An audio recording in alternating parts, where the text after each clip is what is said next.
На долю завода «Бежецкая сталь» приходится около 11% продаж вагонного литья в России.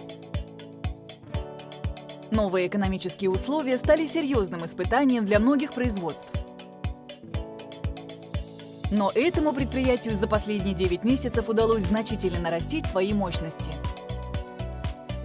Это стало возможным благодаря масштабной модернизации завода, позволившей расширить линейку продукции.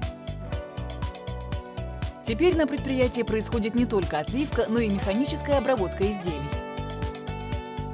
Сейчас завод выпускает более 300 наименований продукции, ежегодно выпуская более 40 тысяч тонн изделий.